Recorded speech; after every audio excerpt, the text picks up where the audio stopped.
What's going on, everybody? Welcome back to GmiasWorld, and right now we're going to be talking about something that I really didn't know about. And shout out to all of you guys that liked the other video so much. You guys got it up to crazy likes. I appreciate you guys so much. I've played several people that have started to utilize the run commit in different ways, but I never played someone that did it like this. Now, this dude is a psychopath, like fully outright, like most of us that started throughout the year running eye tight every single snap or any kind of eye form. We all have certain problems going on where we just don't care about our opponents, but this guy was very, very unique in the way he did his stuff. And I'm going to show you guys some of the things, and you guys can pretty much figure out the formation that he's in.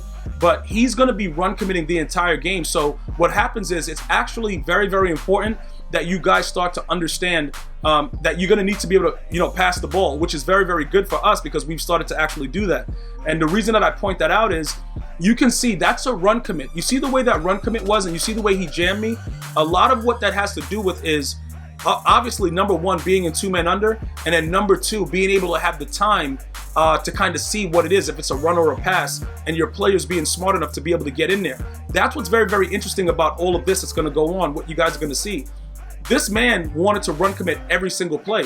It just so happens that we were able to successfully run some plays in the goal line to get it because you can run commit against eye tight, and if you're running the right type of way, it won't really matter. You know what I'm saying? If you're running a stretch and the guy run commits down, you should still be able to take care of that and without any type of issue.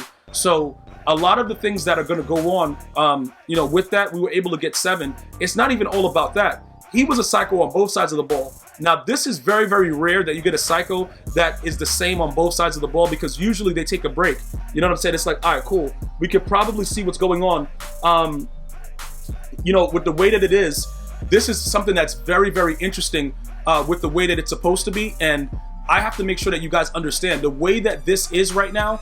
It's very, very difficult for all of us to be able to understand exactly what's going on, what this guy's going to be doing with Michael Vick.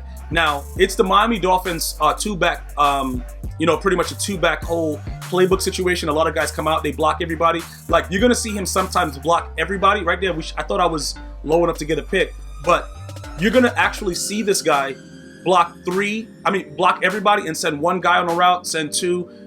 He's doing like right there, that's 2. So it's very, very difficult to deal with a lot of the things. Luckily for us, it was an inaccurate pass right there. So what actually goes on in the game with this set, it typically shouldn't work like that because you know what I could have done? And I don't know how Deion Sanders is getting hit stick animations like that, but it makes sense that the guy didn't fumble because Deion Sanders has 0 hit power. But I could have run 3-4 even and actually lock this up completely.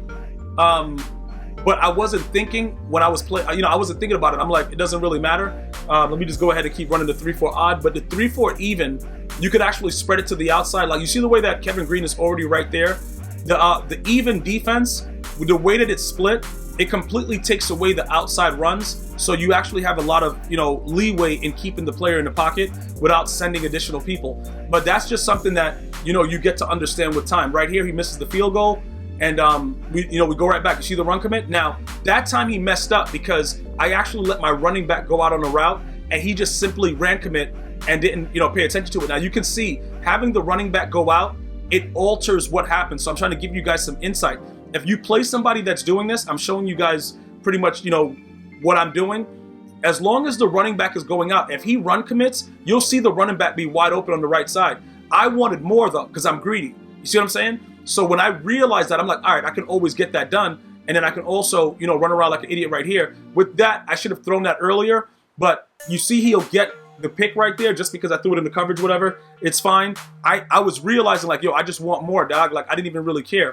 Right here, he throws a hitch route really, really quickly. He's scared. Doesn't really matter. He still gets the ball off. And then what he's going to start to do right now, and I want to make sure you guys understand this as well.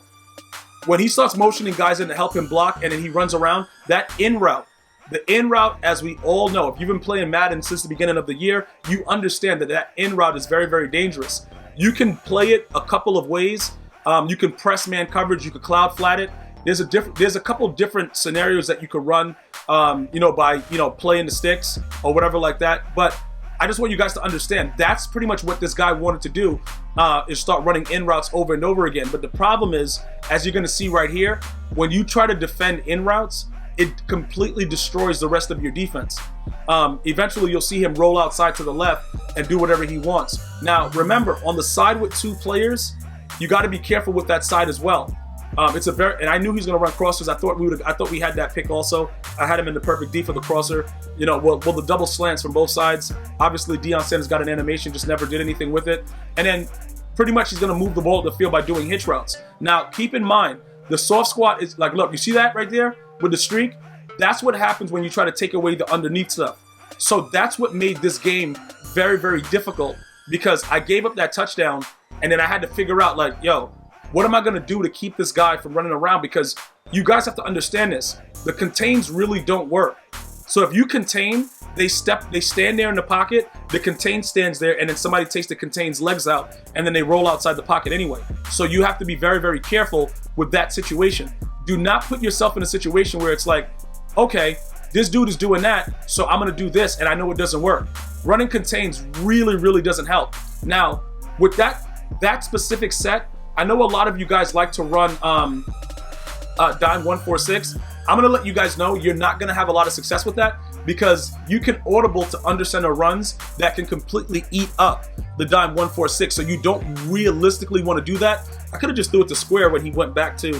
It's a lot of things that I was looking at, but sometimes it's like a preemptive strike, bro. You're looking at it, you're like, all right, and then this guy sacks me, you know, with whatever he's doing. But just take a look at what he's doing. Right here, he didn't run commit. He started to get a little smarter, but right there we get an animation where we just moss him. There's nothing he can do. But remember, we have abilities on the players. So we do have, you know, streak specialists. If we throw a streak, we got, you know, post flag. So you're going to get an advantage if you click on to make plays. Just so you guys understand why my players are actually jumping as opposed to just standing there and being absolute idiots.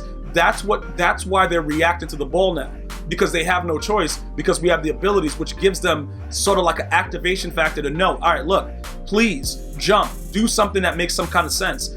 That's pretty much what's happening right there, in case you guys were wondering. So now, you know, pretty much you guys understand and assess the whole situation. My man is run committing every play, and he's out there running two back and running around with Michael Vick and doing whatever he wants. All right. Now, again, if I would have remembered like my other defense that I run with even, we would have definitely been able to sack him every play in this formation. We could also, like you saw me run nickel a couple times too with the double A gap.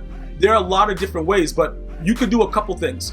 You cannot send anybody and just play coverage and have him stand in the pocket and just be there and then possibly give up a deep streak or a deep post because your players just won't play. Or you could continue to send everybody.